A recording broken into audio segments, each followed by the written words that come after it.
ఎందుకు సార్ అసలు ప్రజలే మనకి కోర్టు ఇది ప్రజా కోర్టులో ఏదైతే చూద్దరు కానీ కదా మనకెందుకు అల్టిమేట్గా ప్రజలే కదా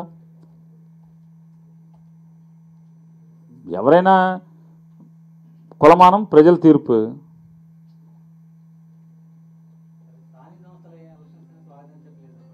ఎవరు స్వాగతించట్లేదు అసలు ఈ ప్రభుత్వమే స్వాగతించింది తమరి పేరు ఏ పేపరు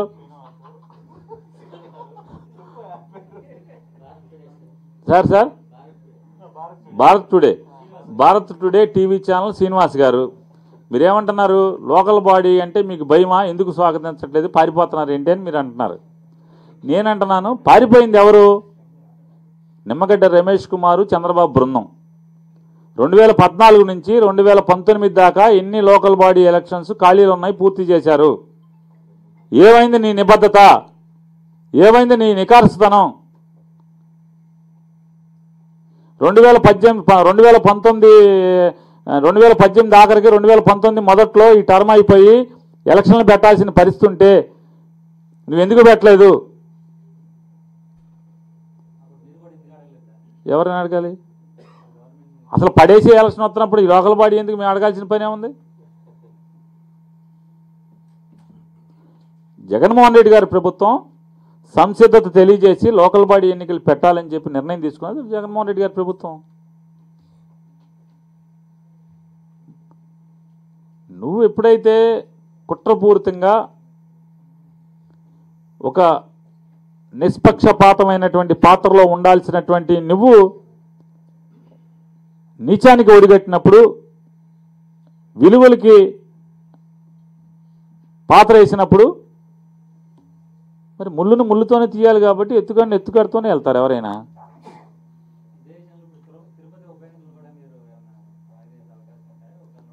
అంటే ఢిల్లీ వాళ్ళు ముగ్గురు ఇంకా చెడిపోలేదుగా ఏమండి లేదు కోవిడ్ తగ్గేంత వరకు పెట్టమండి ఏమండి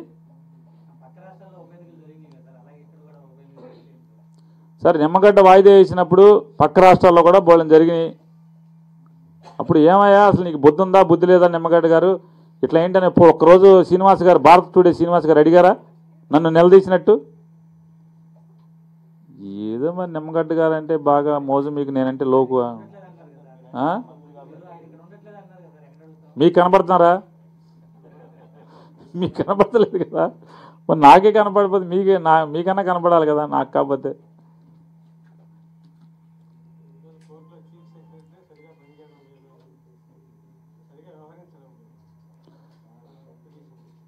ఎవరేశారు ఇప్పుడు నిమ్మగడ్డ బొక్కలు మనకు తెలిసి మన బొక్కలు నిమ్మగడ్డ తెలిసి ఎంతగా నా ప్యాంట్ చిరిగిపోయింది ఎవరు తెలుసుది ఏమండి నిమ్మగడ్డ ప్యాంట్ అసలు మొత్తం బొక్కలు పడి మొత్తం చిరిగిపోయి అదే వెనకంతా సినిమా కనపడుతుందని చెప్పి ఆయనకు అర్థం కావట్లా ఏదో చీఫ్ సెక్రటరీ గారికి చిన్న చిరుగు పడింది అని వెళ్తున్నాడు మొత్తం ఆయన వెనకంతా చూపిస్తున్నాడని తెలియట్లే ఆయనకి ఏదో బరి తెగించేసి మాట్లాడుతున్నాడు ఆయన తాపత్రయం ఏంటంటే డిసెంబర్ ఆఖరిలోపు నోటిఫికేషన్ ఇచ్చేయాలి ఫిబ్రవరిలో ఎలక్షన్ జరిపివ్వాలి బాగా జాగ్రత్తగా సుఖంగా ఇంటికి వెళ్ళాలి అంతే కదా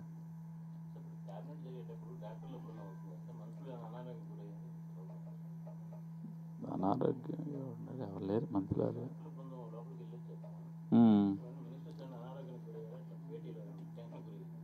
అంటే వాళ్ళకేమన్నా రావాల్సినవి ఏమన్నా ఇంక్రిమెంట్లో లేకపోతే ప్రమోషన్ల కోసం ఏమైనా వచ్చి ఉంటారు అనుకోకూడదండి ఎవరిని ఉద్యోగం ఏమన్నా అయిందేమో అంటే క్యాబినెట్లో అయితే జరగల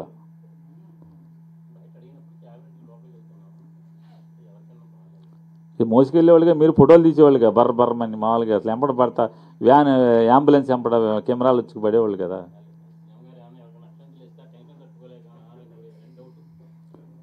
ఇప్పుడు ఇక్కడ ఉన్న వాళ్ళందరూ క్యాబినెట్లో ఉన్న వాళ్ళందరూ సీఎం గారు ఎన్నాళ్ళ నుంచి ఉంటున్నారు అనుకుంటున్నారు ఏమండి ఒక మాట మీ పెళ్ళి ఎన్నాళ్ళైంది ఊరికే సరదాకి నా పెళ్ళి ఇప్పుడు నేను ఇంటికి వెళ్తాకి భయపడతాను ఏంటండి ఏమండి?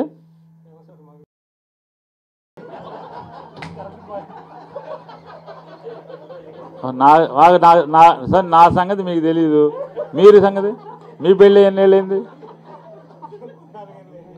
14 ఏళ్ళు. మీరు భయపడతారు అప్పుడు? అలవాటు అయిపోతాం కదా.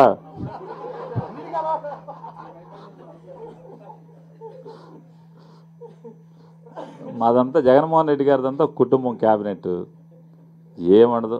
మేమన్నా ఆయనన్నా ఆయన మేమంతా ఫ్యామిలీ. మేమేమని చెప్తాం? మా నాయకుడు ఏం చెప్తాడు? మా నాన్న నాకు పెద్ద కుటుంబాన్ని ఇచ్చెళ్ళారని చెప్తున్నారు. మేము కూడా కుటుంబంలో సభ్యులం.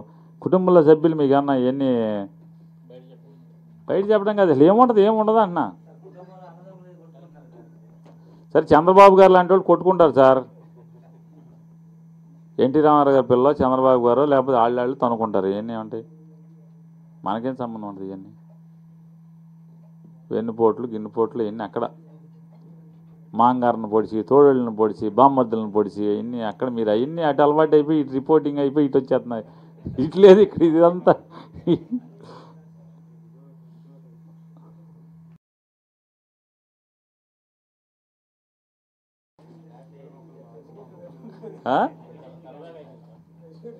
ఎక్స్‌డిషన్లో ఎట్టి పరిస్థితుల్లో డిసెంబర్ ఆఖరికి ఇవ్వాలనేది పరిగెడుతున్నాం.